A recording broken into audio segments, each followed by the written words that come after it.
Dans le cadre de la 25e semaine nationale de prévention contre le suicide, la conférencière et co-auteure de la série Yamaska, Anne Boyer, viendra rencontrer mercredi les étudiants du Cégep de Jonquière afin de les conscientiser à cette cause. Pour nous en parler davantage, je reçois le coordonnateur du Centre de prévention suicide 02, Laurent Garneau. Bonjour, Monsieur Garneau. Bonjour.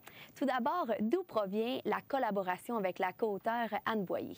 Écoutez, j'étais à l'extérieur dans un forum il y a quelques mois et entre autres, j'ai eu la chance de rencontrer Mme Boyer qui voulait traiter, dans le fond, du suicide et de la prévention du suicide dans le cadre d'une émission.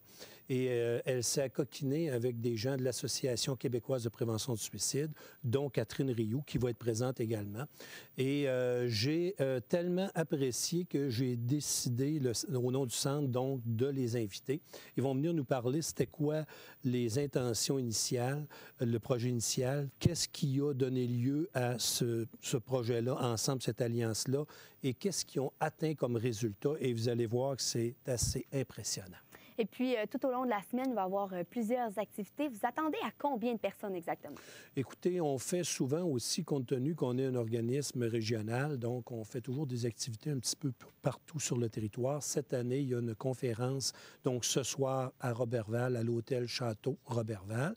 À 19h, c'est Karen Larocque qui est formatrice, psychologue. Je dis souvent l'inoubliable parce que c'est la 3e fois qu'on la fait venir. Et demain, elle va être à l'Hôtel Le Montagnier à donc 19h sous le thème « Les émotions, 2 petits points, ennemis ou alliés, point d'interrogation ». Alors, amenez vos proches. C'est un coût symbolique de 5 $.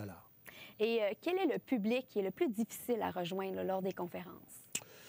Je vous dirais que c'est certain qu'on réduit les coûts et tout ça. C'est la température, des fois, qui va peut-être nous faire des jambettes un petit peu, mais on ne veut pas faire quelque chose en même temps qui est coûteux pour donner accès à peu près tout le monde. Mais on a de plus en plus d'hommes qu'avant. Je vous dirais que si on regarde de par le passé, les hommes, peut-être, des fois, c'était leur conjointe qui les amenait, se sentaient peut-être un peu moins concernés, mais c'est en train, ça change beaucoup ces dernières années. Et j'imagine que vous vous renouvelez chaque année puisque le public est différent chaque année. Comment vous faites là, pour garder cette allée-là? Ça demande de la créativité. On n'a pas de gros budget. On a souvent la chance de gens aussi qui viennent avec des coûts ridiculement bas. Ça, c'est un plus pour nous autres.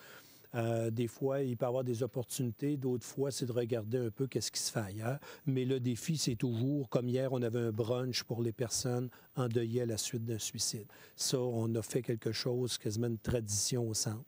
Des conférences grand public, des ateliers ciblés aussi, parce qu'on a beaucoup, beaucoup d'autres actions également.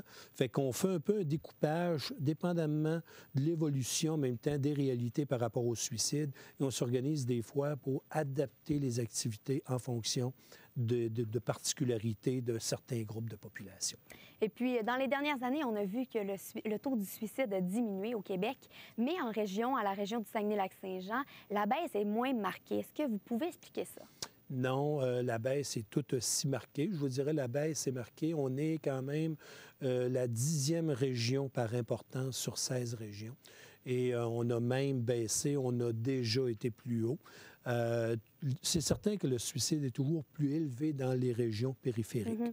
Alors, mais on n'est pas la pire région. On a suivi la tendance provinciale avec une réduction moyenne d'environ 30 %. On a déjà eu facilement 70 suicides par année. Et là, on s'est stabilisé autour d'à peu près 40-39. Mais je dirais jamais bonne nouvelle, parce qu'oubliez pas que derrière ces statistiques-là, il y a des gens qui souffrent. Et il y a des gens qui nous ont quittés prématurément. Mais je serais porté à croire que grâce à la mobilisation, en tout cas, on réussit dans des périodes d'instabilité économique à maintenir des taux qui étaient parmi les plus bas. On n'avait pas vu ça depuis peut-être le début des années 90. Et est-ce que vous trouvez que les médias sociaux, les médias à la télé, peu importe, est-ce que vous trouvez qu'ils sont assez présents? Je vous dirais que du côté des médias, on est chanceux. Et d'ailleurs, Mme Boyer va venir avec Catherine Rioux de l'Association québécoise de prévention du suicide, où on va parler donc au Cercle de presse du Saguenay, entre autres, sur les médias alliés essentiels à la prévention du suicide. On a cette chance-là chez nous qu'il y a un beau rayonnement et les gens travaillent quand même ensemble. Les médias sociaux, c'est certain qu'on va accroître notre présence. C'est une fenêtre sur le monde, hein? Alors, c'est certain que des fois, il peut y avoir certaines informations qu'on peut questionner. Et en terminant, M. Garneau, pourquoi vous êtes impliqué dans cette cause-là? Personnellement, j'ai été touché à plusieurs reprises par le suicide de des proches autour de moi. Et ça touche tout le monde. J'y crois. Je pense qu'en même temps aussi, je regarde, ça fait quand même 2,5 fois plus de morts que les accidents de la route au Québec. Bien, merci, M. Garneau. Je m'entretenais avec le coordonnateur du Centre de prévention du suicide, Laurent Garneau. Merci d'avoir été là. Au revoir.